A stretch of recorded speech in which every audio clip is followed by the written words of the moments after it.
तू कभी उसको सॉरी मत बोलना। हाँ अब बताइए अब क्या कहना चाहते? अब जो आप कहोगे वो मैं कर दूंगा। मैंने कहा एक काम कर, आज उसके घर चला जा। अरे फिर वही बात? अरे मैंने कहा एक बार यार मेरे कहने से तो चला जा। बोले देखो मैं माफी नहीं मांगूंगा, बिल्कुल नहीं मांग। मैंने कहा नहीं तू माफी मत मांगना, तू चला जा और जाकर के कहना भाई अभी अभी पर्युषण पर्व समाप्त हुआ है। अरे सारी समाज का बरघोड़ा निकला, 10 उपास किए हैं मैंने, सारी समाज ने मेरा स्वागत किया है। एक काम कर, पूरी समाज को मैंने जीवन कराया। मेरे भाई पर्युषण के उपलक्ष्य में आज क्षमावाणी है, कल तेरा भोजन पूरे परिवार का मेरे घर में होगा। बस इतना जाके के अरे महाराज तुम नहीं जानते उसको। मैंने कहा क्यों? बोले वो नहीं आएगा। अरे मैंने कहा जब मैं तुझे भेज सकता हूं तो उसे भी तेरे घर, तो एक बार मुझ पे विश्वास कर ले। बोले नहीं आया तो मेरी तो धुल गई 20 साल की नाक खुल जाएगी, मेरी नाक नीची हो जाएगी। अरे मैंने कहा नाक तो सबकी नीची है, ऊंची किसकी होती है? किशनगढ़ में नाक ऊंची है क्या? सबकी नाक नीची होती है। मैंने कहा तू नाक की चिंता मत कर, जो जरूर आएगा। बोले महाराज नहीं आया तो? मैंने कहा तू यार एक भाई को नहीं खिला सकता, पूरी समाज को भोजन कराता है। नहीं बोले खिला तो सकता हूं। नहीं आया तो? मैंने कहा तू पहले से तो किंतु मगर परंतु लगा ले। लोग मेरे पास आते हैं महाराज बीमार है कोई मंत्र दे दो। आना मत मेरे पास, मेरी ये दुकान नहीं है, ध्यान रखना। मैं उसको कह देता हूँ भाई चल भाई नमोकार मंत्र जप ले। बोले कितने दिन जपना? अरे तू जपना शुरू नहीं है, पहली माला फेरी नहीं है, लिमिट पूछे एक्सपायर्ड है, कितने दिन जपना? अरे मैंने कहा जप ले भाई। तो बोले ठीक हो जाएगा ना? मैंने कहा अब बिल्कुल नहीं होगा, ध्यान रख। अभी रामलाल तूने जपा है नहीं है, 1000 शंकाएं खड़ी कर दी। अरे तू पहले शुरू तो कर। आदमी ऐसा ही है, वो करता कम है, किंतु तो परंतु यहीं आकर सारा विकास रुक जाता है, यहीं संबंध टूट जाते हैं, यहीं आने वाला काम सफलता के निकट पहुंच करके लौटा अपने जीवन से। किंतु परंतु मगर लेकिन ये सब बाहर निकाल करके फेंक दीजिए, वरना सफलताएं हाथ आते आते तुमसे बहुत दूर हो जाएगी। प्रयास करिए।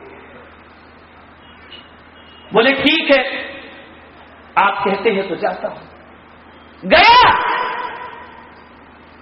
छोटा भाई लॉन में बैठकर अखबार पढ़ रहा। जैसे ही बड़ा भाई गया उसने कहा सूरज कहां से उग गया? रोज तो पूरब से उगता है, ये यहां कैसे आ गया? उसने तो स्वप्न में नहीं सोचा होगा, और 20 साल में कौन सोचता है कि कभी मिलन होगा दोबारा। चला गया वो, जाकर के बोला। जैसे अखबार पढ़ रहा था अखबार नीचे पटका, पैरों तले जमीन किसकी? किसने तो मेरी गली में ना आने की कसम खा रखी, ये मेरी कोठी की तरफ कैसे चला आ रहा। जैसे ही गया तो बड़ा भाई, जैसे ही पहुंचा तो छोटा भाई लॉन में अखबार पढ़ रहा था, अखबार छूट गया, बिना कहे खड़ा हो गया। बड़े भाई ने कहा कि देख छोटे 20 साल से नहीं बोल रहे हम, कितनी क्षमावाणी आई और चली गई।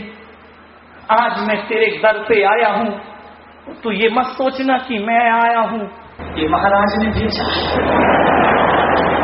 रस्सी जल जाएगी लेकिन ऐसा नहीं जाएगी, महाराज ने भेजा है और उनके कहने से आया हूं। तू माने तो ठीक और नहीं माने तो ठीक, मेरा कुछ नहीं है। तो महाराज ने फंसा दिया मुझे। बोले बात क्या है? बोले मेरे भाई कितनी दिवाली गई, कितनी होली गई, कितनी क्षमावाणी चली गई, क्या तू कल मेरे घर भोजन करने आएगा? इतनी बात सुनी छोटे भाई ने और भाई के चरणों में गिर पड़ा। भाई ने उठाकर आलिंगनबद्ध कर लिया, दोनों एक दूसरे के गले मिल गए, घर घर आंसुओं की धाराएं बह गई, रो पड़े, दोनों ने कंधे गीले कर लिए, हिचकियां ले लेकर रो पड़े। इतनी सी बात में मेरे भाई 20 साल हमने दुश्मनी में गुजार दी, एक माँ से पैदा होकर ऐसी दुश्मनी हमने एक दूसरे के रो रो कर कपड़े भिगा दिए। 20 साल बाद गले मिले हैं ये दो दिल, आपस में मिल गए। बोले मेरे भाई कुछ भी हो जा, चाहे महाराज कहें या कोई कहे, कल मैं तेरे घर भोजन को जरूर आऊंगा। 20 साल की दुश्मनी दोस्ती में बदल गई। मेरे भाई, प्रेम का हाथ बढ़ाना तो सीखो। ऐसा कोई पत्थर नहीं है इस धरती पर। अरे मीठी जुबान से तो व्यवहार बदल जाते हैं, मीठी जुबान से तो व्यवहार बदल जाते हैं, और प्रेम के एक शब्द से परिवार बदल जाते हैं। और कोई पैदा तो करे अपनी जुबान पर इतनी तासीर, अरे नर्म लहजे से तो पत्थर भी पिघल जाते हैं, नर्म लहजे से तो पत्थर भी पिघल। लहजा नर्म हो जाए। भोजन किया दोनों ने। 20 साल के बाद छोटे भाई ने कहा कि भैया, आज मुझे लगा कि अपना बचपन वापिस लौट करके आ गया। 20 साल की जिंदगी नरकों जैसी जी है हमने। एक निवेदन है मेरे भैया कि रविवार को भाभी के साथ तुम मेरे घर में भोजन करने जरूर आना। बड़े भाई ने कहा कि भाई छोटे, तूने मेरा आग्रह स्वीकार किया है, मैं पूरे परिवार के साथ तेरे घर भोजन करने जरूर आऊंगा। और वही मैं आपसे कह रहा हूं किशनगढ़ वालों, बड़ी विनम्रता के साथ निवेदन कर रहा हूं कि मकान छोटा हो और अलग हो जाओ तो कोई बात नहीं है, लेकिन मन छोटा करके कभी अलग मत होना।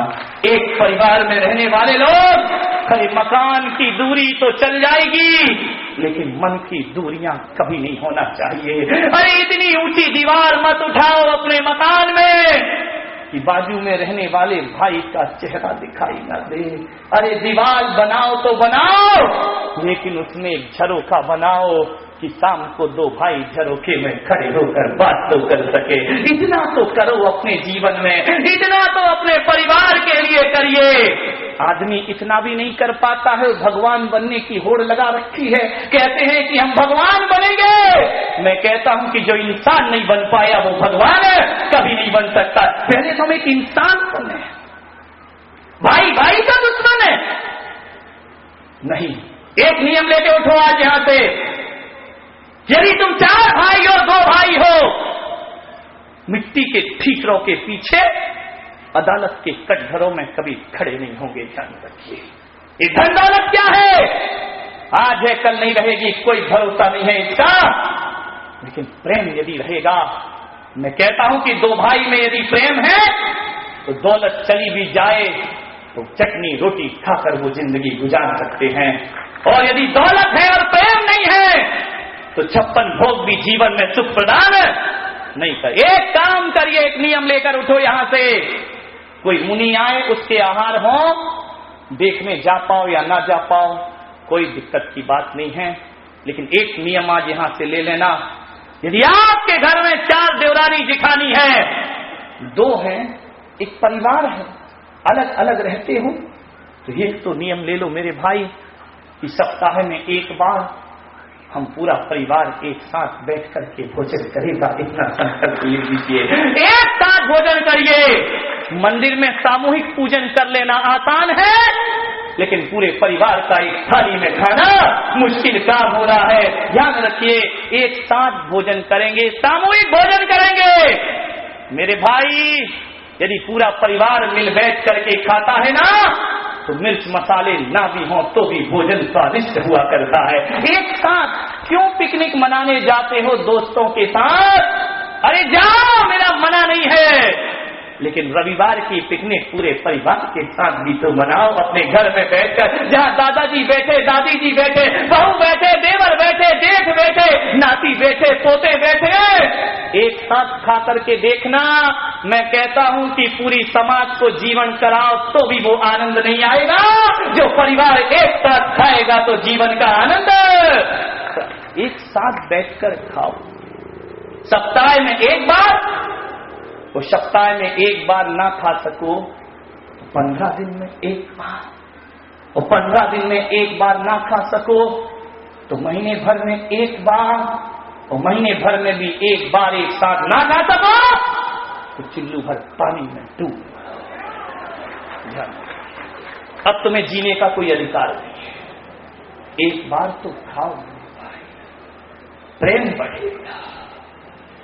ऐसा जीवन बना लो। बहुओं से भी निवेदन है कि पति के साथ जब घूमने जाती हो ना, जाती हो मॉल वगैरह क्या क्या है यहाँ किशनगढ़ में, गर्मी के दिन है, किसी रेस्टोरेंट में बैठती हो, एक लिम्का लेती हो, कोल्ड ड्रिंक्स लेती हो, एक शीशी है, पाइप 2 होते हैं। कौन बोला महाराज आपको कैसे मालूम? मुझे सब मालूम है। उस पाइप से पति पी रहा, इधर से पत्नी पी रही, शीशी एक। बोले ऐसा क्यों पी रहे हो रे? बोले प्रेम बढ़ता है। मैं बहुओं से निवेदन करूंगा खूब पियो, पति के साथ तो पीना ही चाहिए, लेकिन एक बार और निवेदन है, घर लौटो तो कभी सासू के साथ भी एक शीशी में पी लिया करो। इधर भी पाइप डला हो, उधर भी पाइप डला हो। अरे मैं मानता हूं कि जैन समाज की सासू लिम्का नहीं पीती, उसका त्याग है। महाराज ये क्या सिखा रहे हो तुम? नहीं, जिनका त्याग है अच्छी बात है, कहना अम्मा जी लिम्का थम्सअप ना पिए तो ना पिए, आओ बहुत अच्छा दूध बनाया है, आओ एक गिलास में सास और बहू दूध पीने लगे। उस घर में तुम बात करते हो शेर गाय एक घाट में पानी पिए, मैं कहता हूँ सास बहू एक थाली में भोजन करे तो ये भी महावीर की अहिंसा का वरदान हुआ करता। यही तो जियो और जीने दो है।